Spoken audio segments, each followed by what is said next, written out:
तंत्र शब्द समझाइए और तंत्र के बेसिक्स एक बार रिकैप करते हैं। तंत्र एक मेथड है, एक पद्धति है पूजा का, ठीक है। तो जो शंकर भगवान ने दिया है कलयुग के लिए कि ये कलयुग में सबसे श्रेष्ठतम उपाय है देवता उपासना करने का।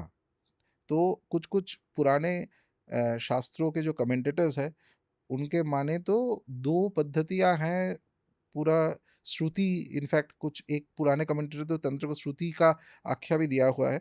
तो दो पद्धति, एक है वैदिक पद्धति से आप पूजा कर सकते हो, एक तांत्रिक पद्धति से पूजा कर सकते हो। तांत्रिक पद्धति से जब पूजा किया जाता है उसमें उसमें भी देर आर कुछ नियम और स्पेसिफिकेशन है। उससे सबसे पहला चीज है कि तंत्र जो है वो दीक्षा के बाद ही ठीक से तंत्र साधना चालू होता है। गुरु की ज़रूरत गुरु होती की जरूरत है तंत्र साधना में, ठीक है। आगे बढ़ने के लिए तो डेफिनेटली है। दीक्षा होता है, दीक्षा होना इज, अच्छा दीक्षा इज वेरी इंपॉर्टेंट। अच्छा, दूसरी बात है तंत्र में एक तो बेसिक चीज है मंत्र। हर देवता का एक मंत्र होता है, मंत्र ही देवता है। और मंत्र गुरु से आता है, ठीक है। गुरु उसमें शक्ति पूजा करके या जो भी विधि विधान गुरु मानते हैं उसके हिसाब से निमित्त वगैरह करेक्ट दिन ये सब देख के उस मंत्र में कुछ शक्ति का संचार करते हुए उस चीज को जो शिष्य उसके पास पहुंचाता है, शिष्य फिर उसको जप करता है, उसमें साधना का एनर्जी आता है।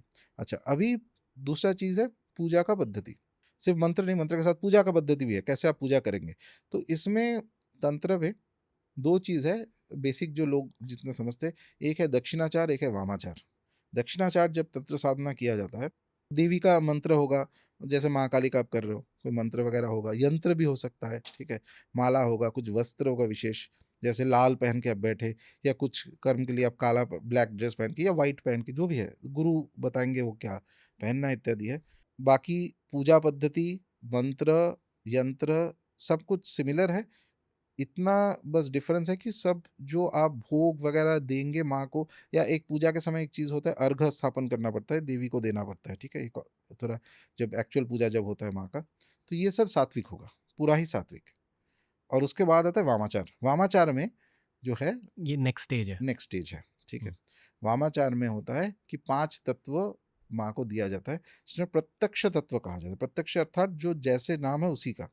इसका रीजन इसलिए क्योंकि ये पांच तत्व दक्षिणाचार में भी माँ को दिया जाता है, लेकिन अनुकल्प स्वरूप में। अनुकल्प मीन्स सब्सटीट्यूट, हम्म। ठीक है। जैसे कि पहला चीज जो वामाचार में जब माँ को पूजा जाता है, माँ काली को, तो पहला चीज है, एक चीज ऑफर की जाती है, इसको कहते हैं कारण। कारण अर्थात सैंक्टिफाइड अल्कोहल, मदिरा को लेके उसमें मंत्र वगैरह पढ़ के उसको उसमें शुद्धि किया जाता है। शुद्धि करके उसके बाद उस चीज को भगवती माँ काली को दिया जाता है, ठीक है, अर्पण किया जाता है। उसके बाद आता है मीट, फिश, मत्स्य, मांस, मदिरा तो हो गया, मुद्रा और मैथुन, ठीक है। ये पांच तत्व दिया जाता है। अब इस चीज को जब दक्षिणाचार में किया जाता है, इसका अनुकल्प यूज किया जाता है। अनुकल्प अर्थात इंस्टेड ऑफ, फॉर एग्जाम्पल, मदिरा की जगह कोई कोकोनट वाटर दे सकता है, गुड़ का जल दे सकता है, ठीक है। या कोई सुगंधित जल दे सकता है, जल में आप कुछ अतर वगैरह मिक्स किया, या कुछ चंदन का कुछ पाउडर, या तो Kapoor, something that is fragrant and all, तो वही चीज से आप पूजा कर रहे हो, ठीक है। तो ये अनुकल्प हो गया। और जो वामाचार में प्रत्यक्ष चीज यूज किया जाता है, माँ को दिया जाता है, और ये सब कुछ शास्त्र से आता है। हाँ, ऐसा कुछ नहीं कि कोई मन से बनाया हुआ है।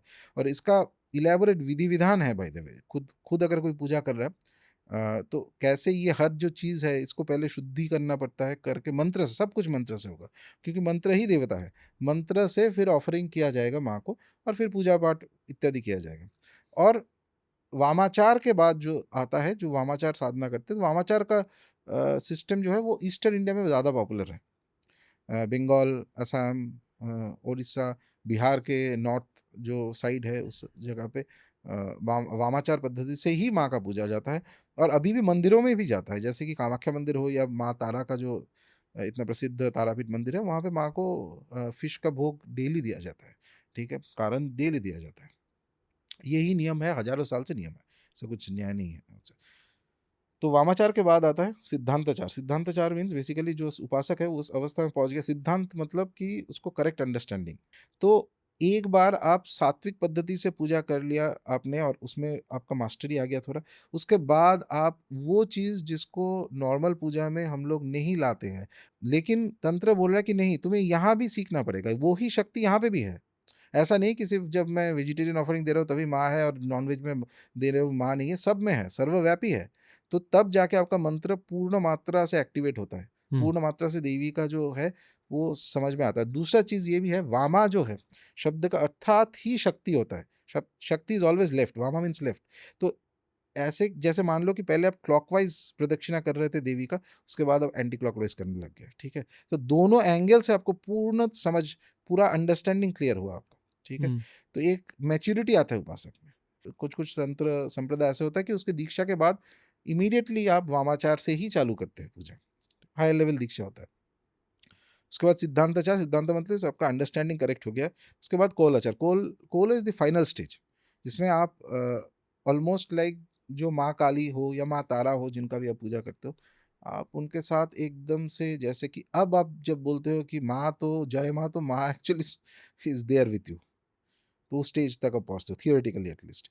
एंड दैट इज वो एकदम मतलब अल्टीमेट रियलाइजेशन के स्टेज होता है, जो आप देवी के ही पास पहुँच जाते हो। तो आप फिर आप जो बात करते हो, आप जो करते हो, आप नहीं, वो देवी का शक्ति करवाता है आपसे। उस अवस्था में आप पहुँच जाते हो। तो एक अद्वैत भाव है वहाँ पे, लेकिन अद्वैत वेदांत नहीं। अद्वैत वेदांत में तो ब्राह्मण तक ही है, ब्राह्मण देवी ही है यहाँ पे, हाँ, ब्रह्म शक्ति ही देवी है। तो शक्ति अद्वैत एक तरह से आप मान लीजिए कि सब कुछ में आपको दिखेगा, लाइट डार्क जितना ड्युअलिटी है सबके अंदर कहीं आपको माँ का ही वो शक्ति दिखेगा। वो दिस इज तंत्र, और ये बिना गुरु के संभव नहीं है। और कितने साल लगता? वो लाइफ टाइम्स, एक जन्म में नहीं? एक जन्म का बात ही नहीं। इनफैक्ट कुलारनाभ में भगवान शंकर बोल रहे हैं, एन अनफिट पर्सन अगर इस चीज में आ जाता है कोल मार्ग में, जिसमें वो योग्यता नहीं है, तो he will fall very badly. At the same time जिसमें वो योग्यता है, अगर कोल मार्ग में वो आता है, उसके ऊपर तो कुछ नहीं है, कोई शास्त्र नहीं है, कुछ नहीं उसके, there is nothing beyond the कोल तंत्र। ये सबसे अल्टीमेट से अल्टीमेट चीज है। और बहुत सारे जो जिस जगह पे कोल तंत्र और वामाचार का ये है प्रैक्टिस होता है, बहुत आज नहीं सेंचुरीज से हो रहा है। तो there is a long list, बहुत सारे सिद्ध महापुरुष आए हैं कोल वामाचार तंत्र प्रैक्टिस करते हुए।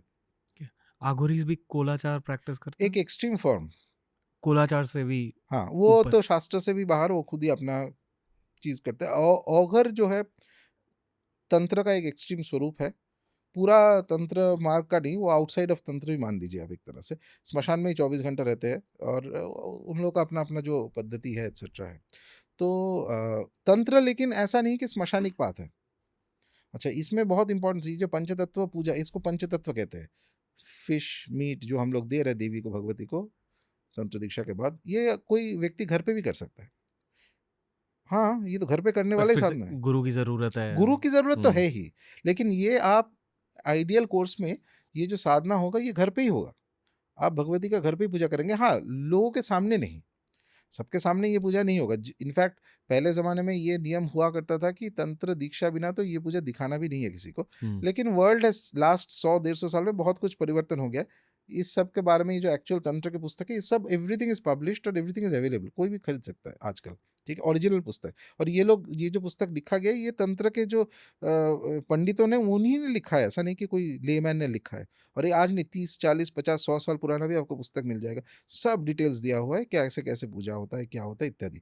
सो ये जो मैटर है, कुछ लोग ऐसे बोलते हैं कि तंत्र गुप्त विद्या है, किसी को बताना नहीं चाहिए। बात सही है, लेकिन दुनिया तो बदल गया 100 साल पहले, अभी तो world is not going to go back. अब देखिए कि इस चेंज्ड अवस्था में आप क्या कर सकते हैं।